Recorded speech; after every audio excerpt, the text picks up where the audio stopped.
today we're going to talk about two things. The first is, what's going on in the curriculum in January. So this January, we're going to focus on wellness. And there are multiple branches to wellness, as some of you may know. So if you're interested, go over to the website and join the membership site so that you can be a part of this journey. All month, we're going to work towards our wellness goals, which are holistic, and you'll get weekly prompts to help along with that part of your journey. So moving on along, we're going to talk about faith.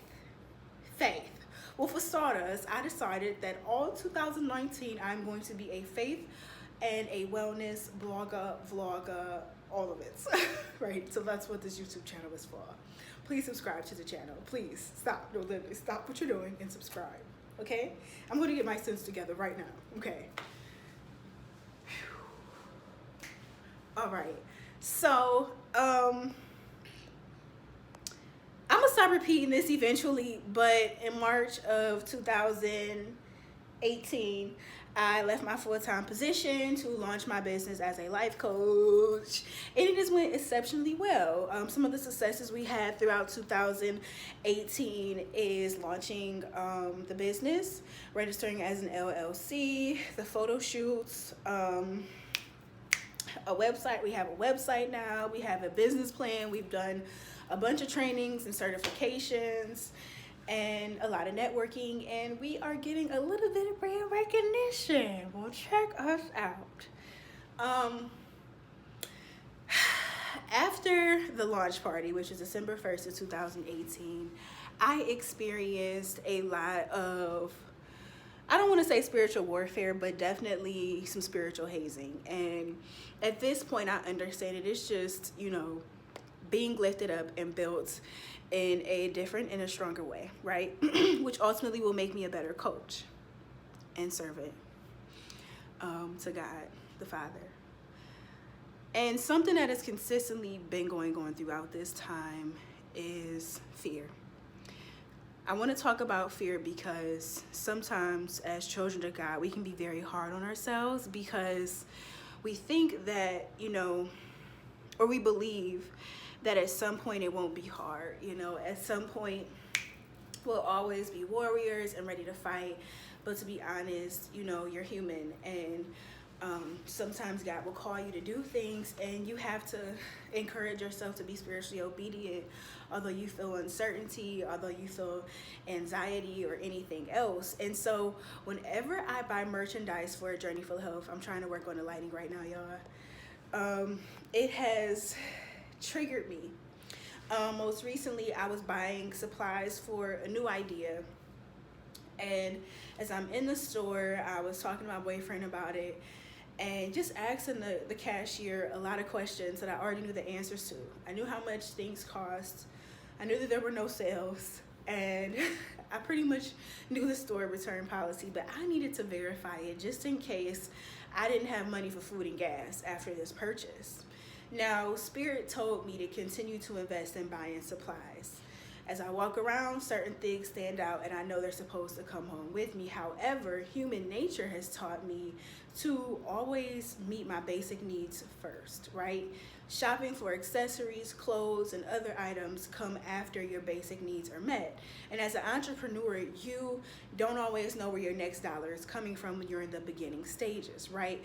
I do not have a 3, 10, 5-year plan where I can track revenue and kind of know when I'll have dips and highs within my income, right? So I'm good right now, but I have no idea what's going to go on next week or next month, and that makes me want to save. It makes me want to hold on to every penny.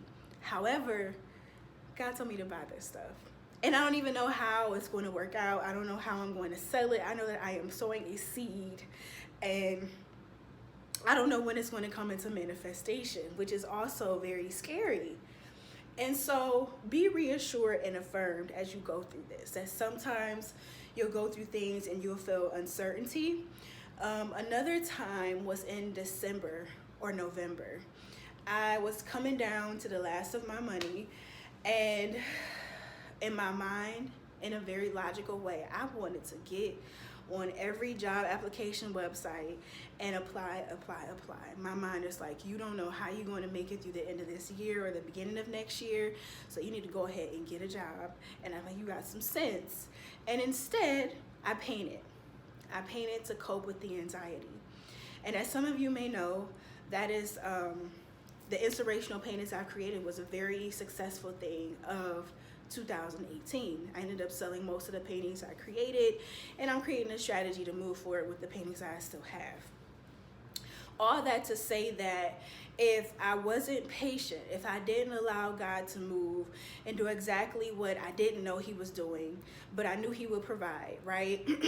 I would have gotten ahead of myself. I would not have been able to be responsive throughout the month of December. I would not have been able to take care of myself throughout the month of December. And I would not be the diversity assistant at my university. I would not have been able to change my living arrangement. I would not have been able to get my car fixed, or maybe I would have in a different way. But the bottom line is although I wanted to take things under my own control to make sure that my will was done, I continue to surrender to God's will. And I coped with the anxiety of it, because sometimes you will be anxious. I coped with the fear of it. I was honest. I called on support. I had dialogues with folks about this, people that are my brothers and sisters in Christ that could pray over me, and we just work through it, you know. Never feel like you can't be honest with where you are, because the second you deny that, you take it in your own hands and you hide it from God. The idea is that you're supposed to continuously have these open conversations and an open relationship with God so that he can be your resource. So with that being said, that was a success. Another story with the supplies I'm buying has not been completed, but be encouraged.